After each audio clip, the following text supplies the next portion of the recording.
প্রিয় ছাত্রছাত্রীরা, আজকে আমি তোমাদেরকে এই ভিডিওর মাধ্যমে ক্লাস 9 এর জীবন বিজ্ঞানের যে সমস্ত প্রশ্নগুলো দেওয়া আছে 2025 সালের সেকেন্ড সামেটিভের জন্য জীবন বিজ্ঞানের যে প্রশ্নগুলো আছে 12 নম্বর স্কুলের পেজ নম্বর 352, সেখানে যে প্রশ্নগুলো আছে বিভাগ ক, খ এবং গ এর মধ্যে এই তিনটি বিভাগে যে সমস্ত প্রশ্নগুলো আছে সমস্ত প্রশ্নের উত্তর আমরা আলোচনা করবো আজকে এই ভিডিওর মাধ্যমে। অর্থাৎ এখানে যে এমসিকিউ এবং এসও টেস্ট 1 নম্বর এবং 2 নম্বর প্রশ্নের যে প্রশ্নগুলো আছে সমস্ত প্রশ্নের উত্তরে আমরা আলোচনা করবো আজকে এই ভিডিওর মাধ্যমে। এবং এর আগের যে স্কুলগুলো ছিল সেগুলোর প্রশ্ন উত্তর আমরা আলোচনা করে দিয়েছি, তোমরা প্লেলিস্ট থেকে সেগুলো পেয়ে যাবে। সেই প্রশ্নোত্তরগুলো তোমরা সেখান থেকে দেখে নিও প্লেলিস্ট থেকে। এবং এর পরবর্তী যে স্কুলগুলো আছে সেগুলো প্রশ্নোত্তর পাওয়ার জন্য অবশ্যই তোমরা আমাদের চ্যানেলটাকে সাবস্ক্রাইব করে রাখবে। তো আজকে আমরা এই 12 নম্বর স্কুলের যে প্রশ্নগুলো আছে সেগুলো আলোচনা করবো, এবং এই যে প্রশ্নোত্তর তার পিডিএফ তোমরা পরবর্তীতে আমাদের টেলিগ্রাম চ্যানেল থেকে পেয়ে যাবে। আমাদের ডেসক্রিপশনে এই টেলিগ্রাম চ্যানেলের লিঙ্ক দেওয়া হয়েছে, সেখান থেকে তোমরা যুক্ত হতে পারবে।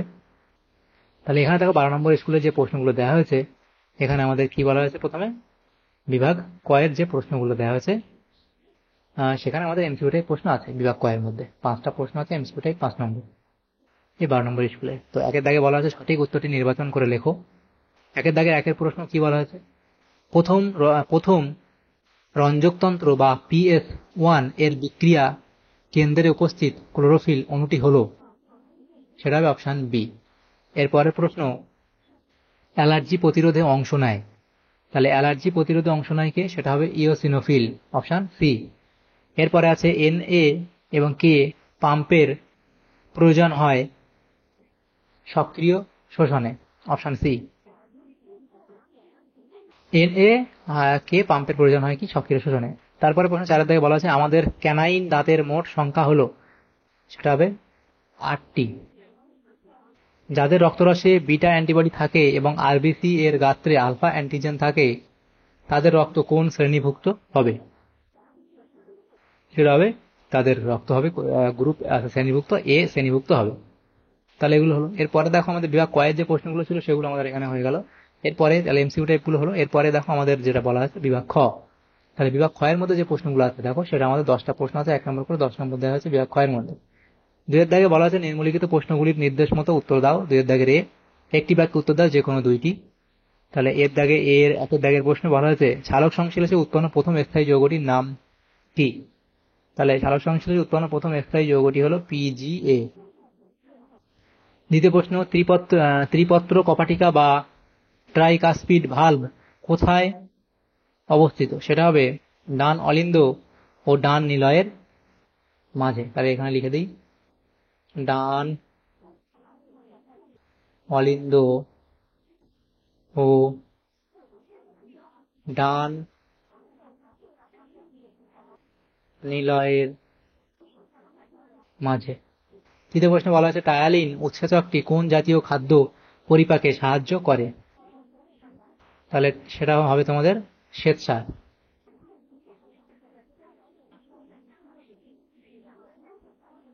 শ্বেতসার। বিয়ের দাগে কি বলা আছে শূন্যস্থান পূরণ করো। বিয়ের দাগে একের প্রশ্ন ড্যাশ চক্রের মাধ্যমে RUBP এর পুনরুৎপাদন ঘটে, সেটা হবে কেলভিন চক্রের মাধ্যমে। কেলভিন চক্রের মাধ্যমে RUBP এর পুনরুৎপাদন ঘটে। আচ্ছা, দ্বিতীয় প্রশ্ন হৃৎপিণ্ডের সংরক্ষিত পেসমেকার হলো, সেটা হবে AV নোড। AV node. 3 দাগের প্রশ্নে বলা আছে ফিতাকৃমির রেচনাঙ্গের নাম, সেটা হবে ফ্লেম কোষ। ফ্লেম কোষ। সি এর দাগে বলা আছে সত্য মিথ্যা, সত্য বা মিথ্যা বাক্য নির্বাচন করো যে কোনো দুইটি। প্রথম প্রশ্ন আরশোলার দেহে বদ্ধ সংবহনতন্ত্র দেখা যায়, এটা কি বলা আছে মিথ্যা বলা হয়েছে। এরপরে গ্লাইকোলাইসিস প্রক্রিয়ায় 2 অণু পাইরুভিক অ্যাসিড উৎপন্ন হয়, এটা ঠিক বলা হয়েছে। তারপরে প্রশ্ন 3 দাগ রেসারপিন ম্যালেরিয়ার ওষুধ হিসেবে ব্যবহৃত হয়, তাহলে এটা এখানে কি বলা হয়েছে রেসারপিন ম্যালেরিয়ার ওষুধ হিসেবে ব্যবহৃত হয়, এটা মিথ্যা বলা হয়েছে। এরপরে বাম স্তম্ভ এবং এদিকে ডান স্তম্ভ দেওয়া হয়েছে। 4টে প্রশ্ন 1 নম্বর করে 4 নম্বর এখানে দেওয়া হয়েছে। তাহলে বাম স্তম্ভের সঙ্গে ডান স্তম্ভ মেলাও।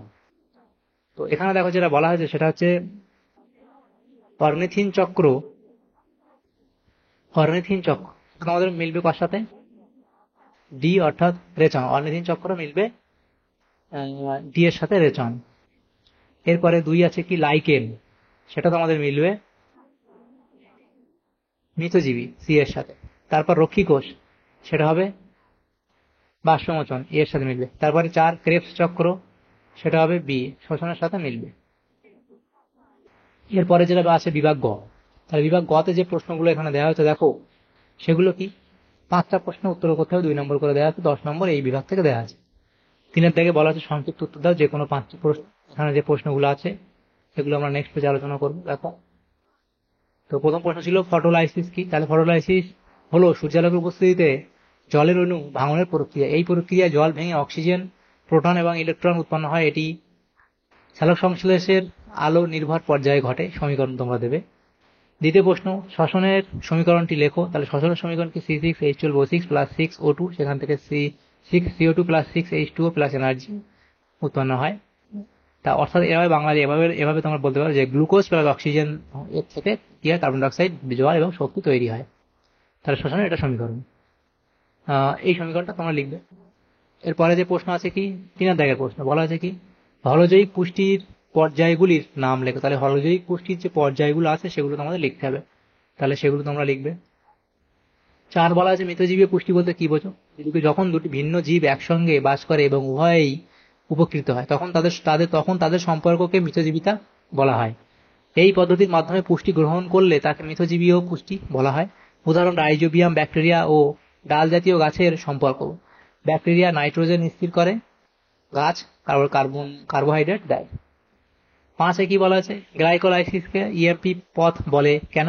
গ্লাইকোলাইসিস শব্দের অর্থ হলো গ্লুকোজ ভেঙে পাইরুভিক অ্যাসিড উৎপন্ন হওয়া।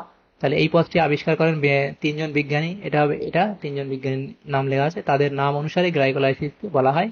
এখানে ই, এই দেখো ইএমপি, তার প্রথম অক্ষর ই, এটা এম এবং এটা পি, সেই জন্য ইএমপি পথ বলা হয়। এরপরে যে প্রশ্নগুলো দেওয়া আছে বলা হয়, দেখো কি বলা আছে যে 6-এর দাগের প্রশ্নে বলা কি রসের উৎস্রোত বলতে কি বোঝো। তাহলে রসের উৎস্রোত তোমরা লিখবে যে উদ্ভিদ তার মূল দ্বারা মাটি থেকে যে জল ও জলে দ্রবীভূত খনিজ লবণ শোষণ করে সেই মিশ্রিত রসকে রস বলা হয়। এই রস অভিকর্ষ চালের বিপরীতে উদ্ভিদের জাইলেম বাহিকার মধ্য দিয়ে মূল থেকে কাণ্ড ও পাতার দিকে ঊর্ধ্বমুখে পরিবাহিত হয়। এই সম্পূর্ণ প্রক্রিয়াটি হলো রসের উৎস্রোত। রসের উৎস্রোতের প্রধান কারণগুলি হলো বাষ্পমোচন টান, মূলজ চাপ, জলের সমসংযোগ ও আসঞ্জন বল, এই যে বলা আছে কোহেশন এবং অ্যাডহেশন অফ ওয়াটার। এরপরে 7-এর দাগের প্রশ্নে বলা যায় কি উদ্ভিদের নাইট্রোজেন যুক্ত দুটি রেশন পদার্থের নাম ও তাদের কাজ লেখো। তাহলে এখানে তোমরা লিখবে, তাদের নাম লিখবে, তাদের কাজ লিখবে।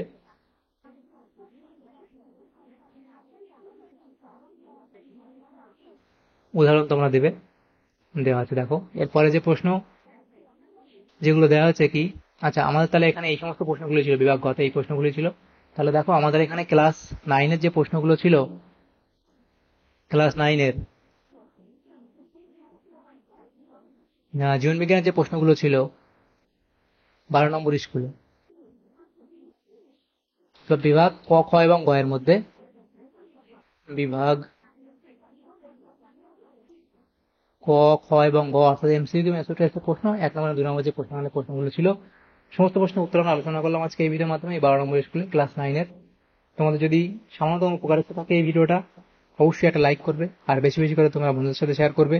আর পরবর্তী যে স্কুলগুলো আছে সেই স্কুলগুলোর প্রশ্ন উত্তর তোমরা পেতে অবশ্যই আমাদের চ্যানেলটাকে তোমরা সাবস্ক্রাইব করে রাখবে এখন যারা সাবস্ক্রাইব করোনি। Thank you, thanks for watching.